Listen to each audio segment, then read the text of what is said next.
un peu curieuse de nature et je me pose une question. Si je veux acheter un de tes produits, comment je fais? Où est-ce que je peux me rendre? As-tu un site web?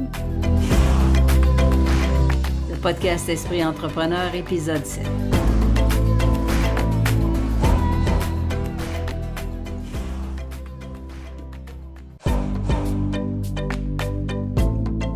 Bienvenue sur le podcast Esprit Entrepreneur, un podcast où on va parler ensemble d'entrepreneuriat, de leadership personnel et de tout ce que ça prend pour créer et faire grandir ton entreprise.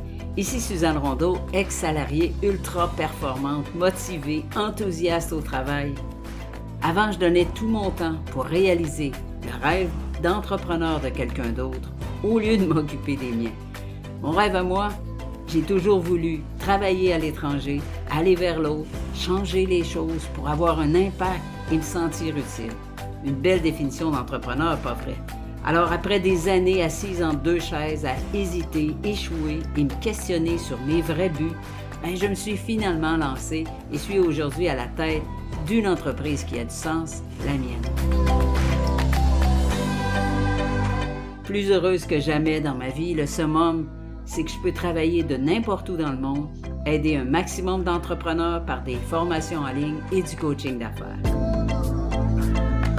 La mission du podcast Esprit Entrepreneur, proposer des astuces et des moyens d'action pour propulser ton entreprise à appliquer directement pour que toi aussi, tu puisses vivre tes rêves.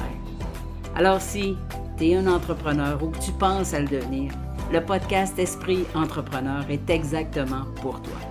La liberté et les rencontres sont les deux moteurs de ma vie, l'essence d'Esprit Entrepreneur.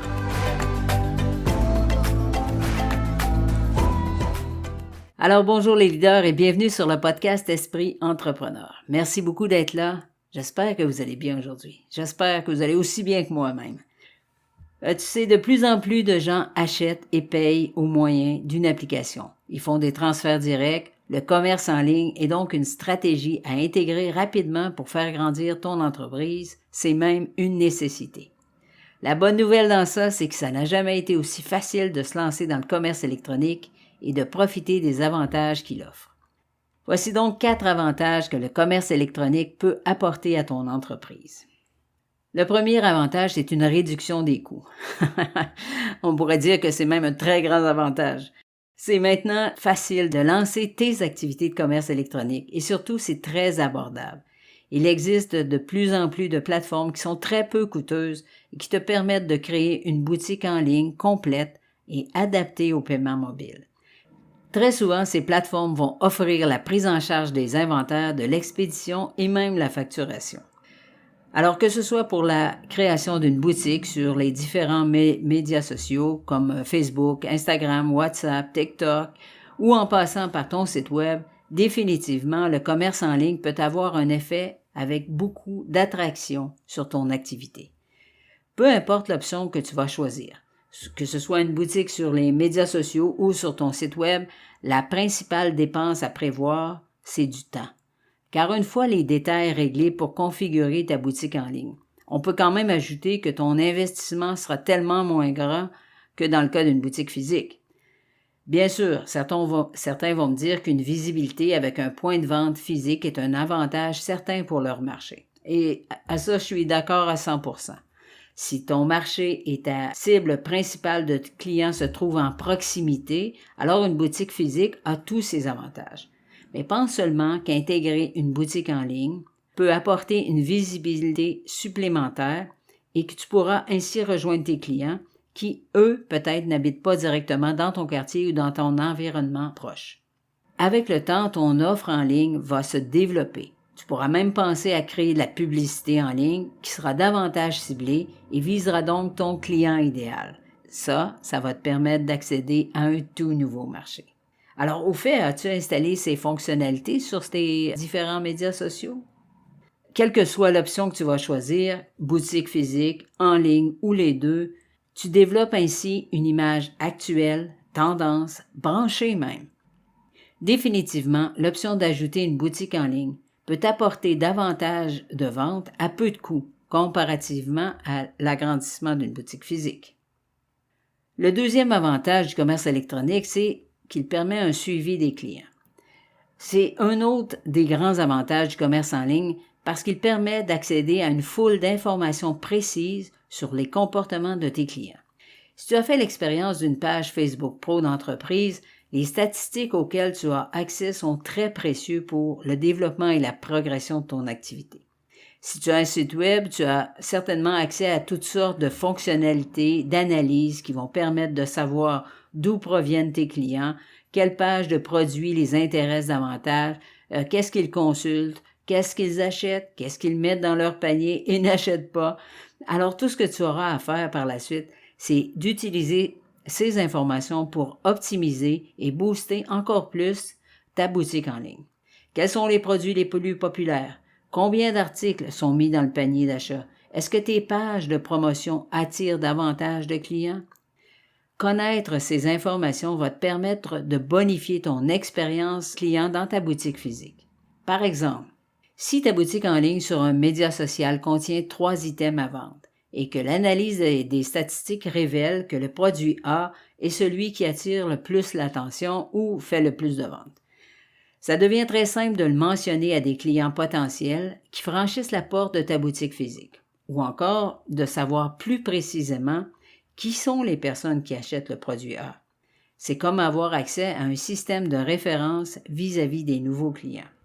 Si un client ne complète pas son achat, tu peux dès lors faire un suivi avec lui.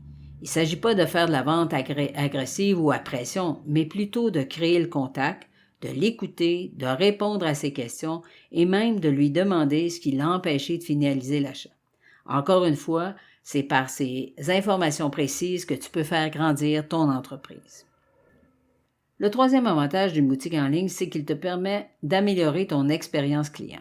De plus en plus de consommateurs vont magasiner en ligne avant de faire un achat, mais plusieurs veulent aussi une expérience dans un commerce physique pour pouvoir toucher, goûter, essayer le produit, obtenir des conseils personnalisés ou accéder à des informations supplémentaires de la part d'un ou une expert en la matière, c'est-à-dire toi. C'est ici que ton site de commerce en ligne va prendre toute sa force. Il offre la possibilité à un prospect de voir ton offre de produits en ligne au moment qui lui convient.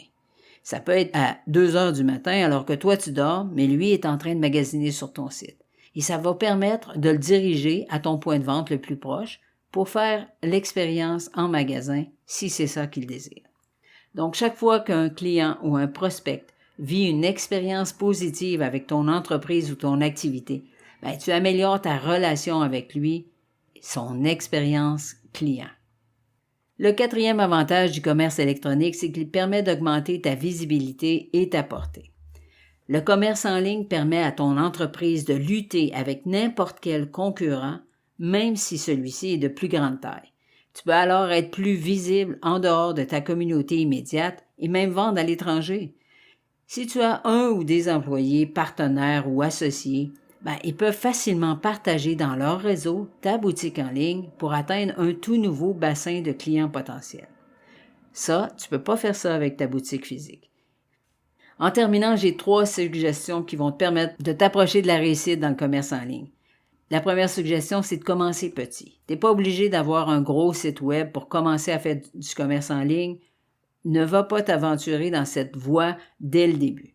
Tu peux commencer avec un petit site qui comporte 3 ou 4 produits. Ça va te permettre d'évaluer l'intérêt vis-à-vis des produits et après, tu pourras bonifier tes autres processus, soit la vente, la livraison, etc. Dans les notes de l'épisode numéro 7, je vais te laisser les liens pour 2 options à explorer qui sont tout à fait gratuites. La première, c'est comment créer un site web avec la plateforme Wix.com. Et la deuxième, c'est de créer une page web, un site vitrine qui s'appelle card.co. Tu auras tous les détails dans les notes de l'épisode numéro 7. La deuxième suggestion, c'est de faire des essais, d'apprendre et d'ajuster. Ne va pas penser que tu vas tout réussir du premier coup. Adopter une nouvelle technologie, une nouvelle façon de faire, demande du temps pour apprendre, faire les corrections, ajuster ton offre de produits ou de prix. Encore une fois, dans la plupart des cas, ta ressource la plus précieuse sera le temps que tu devras y investir pour faire ces apprentissages et proposer une version bonifiée de ta page de commerce en ligne. La troisième suggestion, c'est de créer un site qui soit très visuel, avec des belles images, des belles photos de tes produits. Ajoute aussi une description qui soit très claire, qui donne envie au client d'acheter en lui présentant tous les bénéfices que ton produit peut avoir pour lui. Pense toujours à ton client. Rends-lui la vie facile. Tu peux ajouter des faits amusants sur tes produits, inclure des témoignages de clients satisfaits. Ça a un fort impact sur la progression de tes ventes. En conclusion, comme tu peux voir, ajouter le commerce en ligne peut avoir un fort impact positif sur le développement de tes activités et de ton entreprise.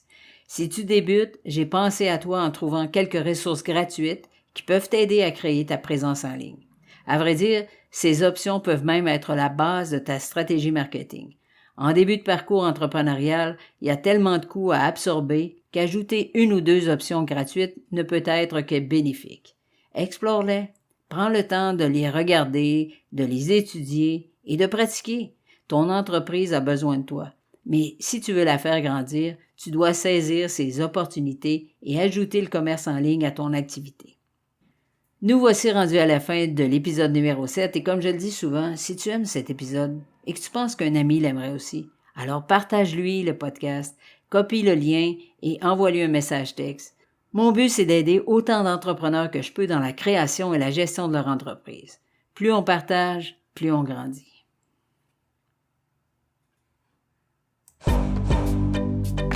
Merci de ta présence aujourd'hui sur le podcast Esprit Entrepreneur. Ça a été un réel plaisir.